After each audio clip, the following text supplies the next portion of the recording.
Hello everyone, my name is Deckerlink, the trained unprofessional, and welcome back to Echo, Route 65. On the last episode, I got a little upset, and I'm sorry you guys saw me like that, but I'm not gonna fucking worry too much about it. We're just gonna keep going. I only woke up a few hours ago, and I went and had to do some paperwork, and I got blood drawn, and yada yada, bunch of boring shit. Point is, I'm ready to go, and I'm a little more subdued, and things should be better today. I'm really hoping for that. So, I have edited the last episode since I started recording this stream right here. That is dank. Hi, and I realized that there is still some shit I don't understand, like Leo was very apprehensive when we mentioned that we saw a van, and he also was recording something. So I have theories that maybe he was fucking someone in the back of the van, and maybe he was filming it because he seems to have a video thing, like a like for watching stuff like that, but we don't really know. He just really does not like that we saw a van and we opened the back, and he was like, "Did you see anything else?" He was very tense and relaxed when we said that we passed out at that point because nothing we saw made sense to us, so we just lied about it. One thing I remember us hearing was like, "This is what you want, right?" Or like, "This is what you wanted," or something like that. I don't know, for some reason, that and combined with Leo just being like, "Don't ask me about the camera," just being like, "What the fuck?" really makes me think that maybe he was doing something naughty. But headcanon aside, let's just load into the game and get right to it, because I'm really excited to see the what's left of, I guess, the Leo route. Apparently there's 4 different paths in Route 65, so I don't know. But we're going to go through them all because I fucking want to see every bit of this. So let's just stop talking and get on with it, eh? Upon closer inspection, it looks like one of those roadside dive bars you would see a lot on the reservations. This one boarded up fairly recently. The Joshua trees and the old-timey pickup truck give it an out-of-place feeling.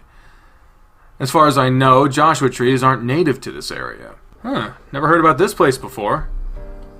I have. It was open for a little while a year or so ago. Yeah?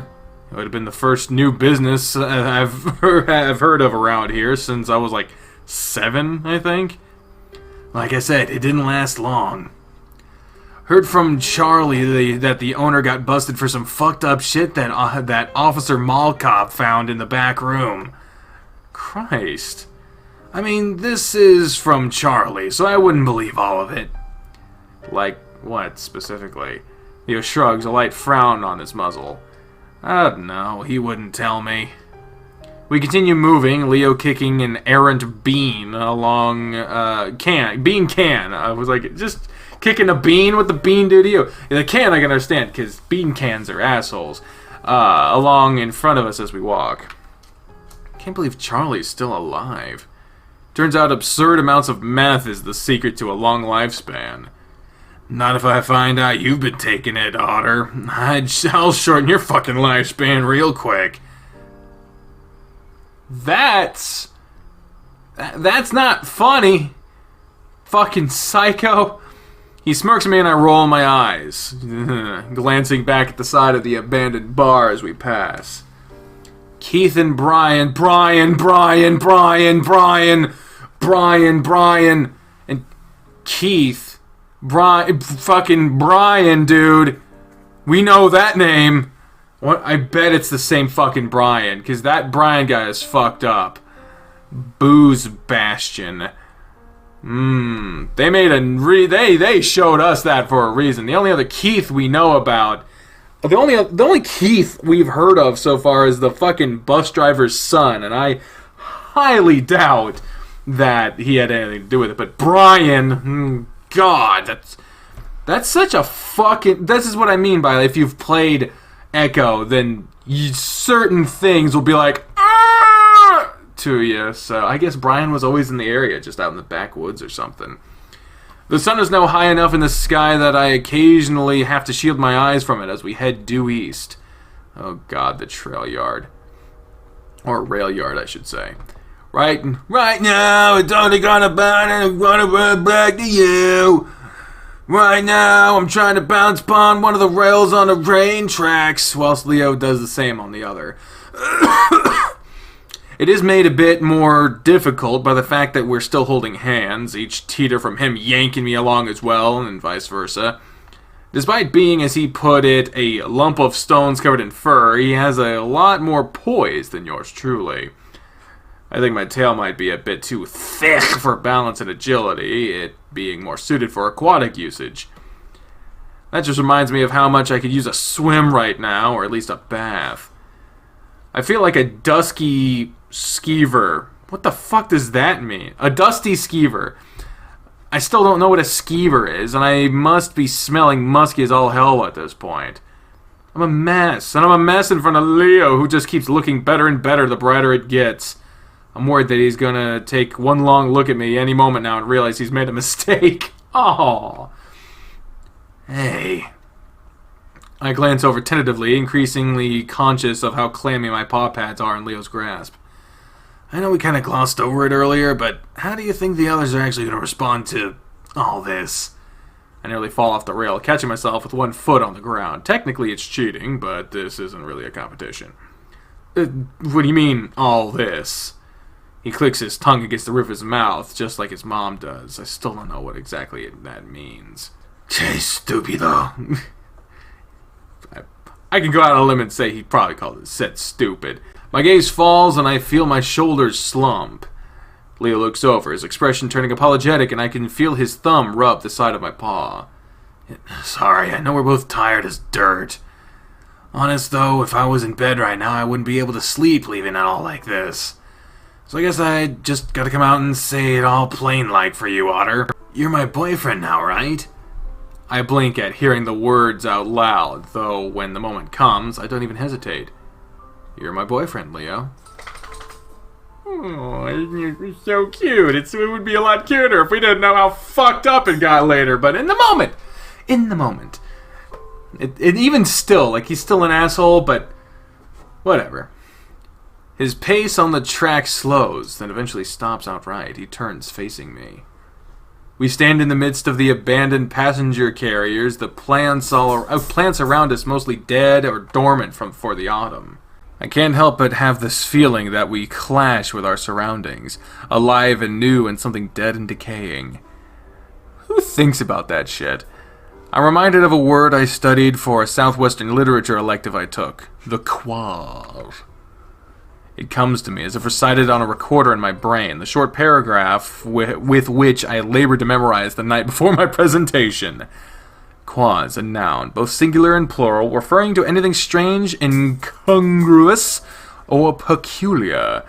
At its heart it is the unknown, the mysterious. It rhymes with Oz. To a traveler, it's often the highest quasitum. Quasitum. Wula. For me, everything, whether object, person, or event, when seen clearly in the depths of its existence, in its quiddity, is quaz. Quiddity quaz, spiggity swash, 55. And every road, every alley, the all to your parlor, the course of a creek, the track of a comet, are all are a route to quaz for any traveler. Any querist willing to question, to go in quest to ask the cosmic question of the medieval church drama. Quem quaeris, whom do you seek, O pilgrim? William Least Heat Moon. Let's be happy, yeah? Moisture wells within his russet eyes, and I recall the last time I saw Leo cry. It was after what happened at the lake. It was our first day back to school, and he gathered all of our group together. He started out fine, managing simple English and explaining how he promised he was going to protect us all from now on. And then he just kept saying, "I'm sorry. over and over again. Jasmine was the first to step up and hug him, then Carl, then TJ, then me, and finally Flynn. We held each other outside of the road and sobbed. Flynn kept yelling something and seemed more incensed than mourning, but I wasn't listening to his words. Leo bawled until he was hiccuping, wrought with himself. We all did.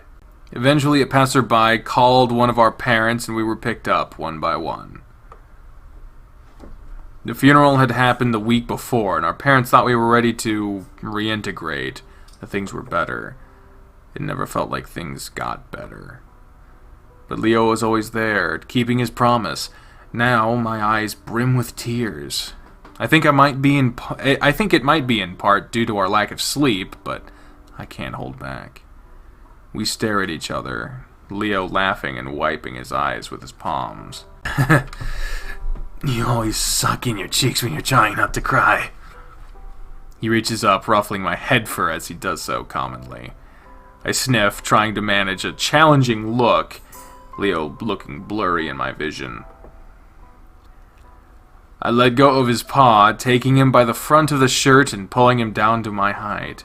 I shut my eyes tight and kiss him, my arms trembling as I do so. Large arms envelop me, his grasp first on my waist, but then upon my face as he holds onto my tear-matted cheeks. I realize I have no idea what I'm doing with regard to kissing, and I feel like a fool mushing my face against his, but Leo doesn't laugh. The kiss is over rather quickly, but I embrace him as soon as our muzzles part. I feel his head rub into mine, a neediness to his demeanor with which I share. We continue to stand each on our own rail, keeping equilibrium of balance at the center. This makes the hug sort of awkward in structure. It actually reminds me a lot of church pamphlets TJ had described the proper way to hug someone of the opposite sex. Fucking hell. Backs hunched forward, arms around the upper torso, pelvises at least a foot apart from one another. At least we're all good in the eyes of the Lord so far. It feels like several minutes pass, Leo occasionally squeezing me tighter or rubbing his paws across my back. I do the same. The position starts to feel a bit sore, especially with my recent battering, and I pull back. Leo seems to have been caught unawares, waving his arms as he tries to find his balance again. Ooh, he stumbles and falls off, his rump hitting the sandy gravel beside the rock. Ooh, shit, Leo, you okay, man? I hop down, though in my haste my foot catches and I topple over onto the big wolf's chest. Oh, of course, it's gotta be anime. Adding injury to injury. Leo just chuckles, rewrapping his arms around my midsection. We meet eye to eye. Clumsy otter. I sigh with relief and kiss him again, briefly, as I'm aware I haven't brushed my teeth in 24 hours as well. He strokes his fingers through my head fur, careful to avoid the bump in the back of my head before releasing me. I stand, offering a paw to him. He takes it, though just for show, really. He seems to have no problem standing up on his own now. So before I was rudely interrupted, I asked you how you thought the others will take us now that we're a couple. We start walking again, this time with Leo leading.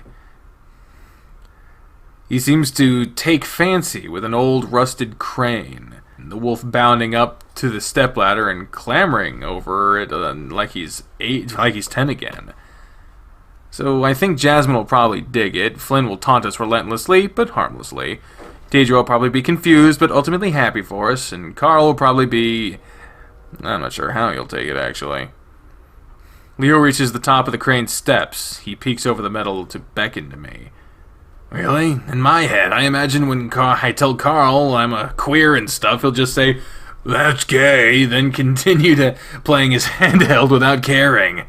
I don't want tetanus. I'm good down here. What? Oh, that was in response to the beckoning, not what he said. I don't want tetanus. I'm good down here. He nods, making his way back down, his chipper gait an utterly foreign sight as he beams at me. He's slap-happy hyper. Regarding Carl, he cares. I know he does. I told him that I was gay earlier. He's the only I've come out to, really. You did? Huh. I see his face visibly contort for some reason. We had a long journey from school to the party, and it was burning on my conscience, I guess. It seems to soothe him a bit, and he shifts focus. How about your parents? Oh, Jesus. One day they catch me with gay porn, the next I have a big-ass Hispanic wolf boyfriend. I don't know, man. I want to tell mine about you. They'd be happy for me. I guarantee it, yeah? My eyes drift down to my pocket, the weight of my phone still resting against my thigh. I shall have a voicemail from yesterday that they had sent me. I haven't listened to it. I see some of his excited demeanor diminish. Ooh! I'm surprised I caught that on the first one. To his usual, more concerned expression.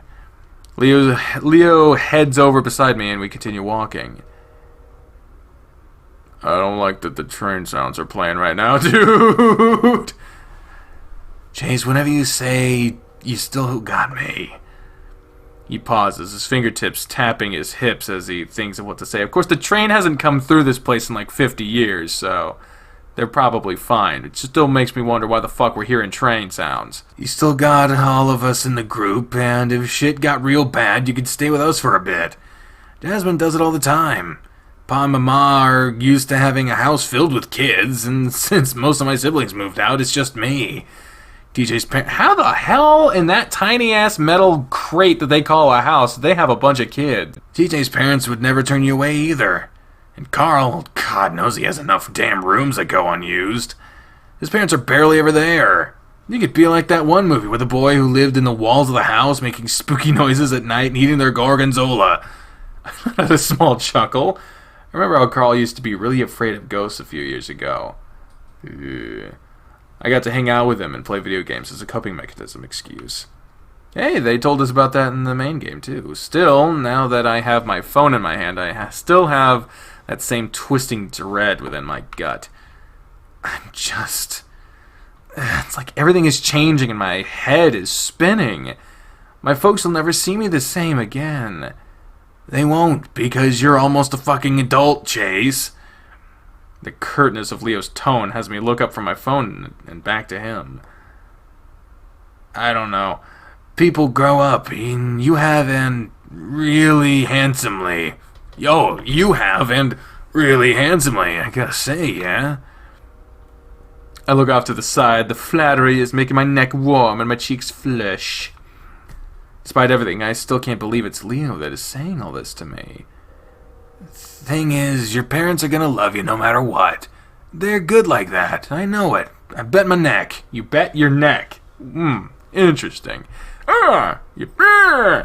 He grasps his throat, looking down at me with bloodshot eyes and a smile. Other shit piles around here are the ones I'm gonna have to worry about, because no way I'm hiding that I have Chase the Otter as my boyfriend. And trust me, he raises up his large fist in front of me, showing the crimson which stains his knuckle fur. They try anything to harass you for it, I'll make sure they know the consequences. Jesus. I shift my focus from Leo's fist to his wild gaze. Man, you need some sleep. No, he needs fucking Adderall. I don't know. Adderall? I feel like that's not the right one. I don't know. He needs something. Leo blinks, then brings his fist back to rub the back of his neck. Fuck yeah, I do. He sniffs, rolling his shoulders some before looking back to the phone in my hand. Alright, let's listen to this voicemail, huh? Oh, God! He looks off to the side, sort of muttering embarrassingly under his breath. Double jump that sucker and whatnot. Aww, he needs some milk! It's so cringy, but I feel like I want to kiss him again. I smile wryly at Leo. He just huffs. Fair warning, though, you're still probably grounded as hell. I smirk, my chest feeling tight and my mouth dry. Oh yeah, I know that. I get yelled at if I don't call my parents back within 5 minutes anyway. I'll miss you while I'm in lockup, though. Leo grins lopsidedly, less wild now. I'll see if I can arrange a conjugal visit or something. I take a deep breath, navigating to the voicemail inbox section. Ready? I can see Leo's family home in the distance now, some smoke rising up from the backyard. Must be grilling something. Or burning dead bodies! Ready? Ready. I press play. Guess we're not gonna fucking hear what the voicemail was, but that was the end of Leo's path, I guess.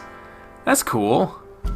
Oh, written and edited credits! Oh, what? Echo is written by Howley and HTBH Games. That's the reason I don't know who the fuck to have on All of the Above. If I could get Howley and McSkinny on All of the Above, I would fucking love it. Oh, man. I hate those things on those datings that you can't punch someone on the guts. Usually someone comes to save you. What the fuck is this? Oh, it's fucking pictures. Good Dragon. There was an ad for Blackgate up there. I don't know what that. I'll have to look at those when I edit it again, and y'all can just pause the episode. But oh, that was cool. I love that. So on the next episode of Echo, we will be continuing with a new route. I don't know which routes or what. But we will be doing that in the next one. Thank you all very much for watching this episode of Echo Route 65. And until next time, ladies and gentlemen, I've been the trained unprofessional speaking for the voice of my head when I say, fare thee well. Bye, everyone!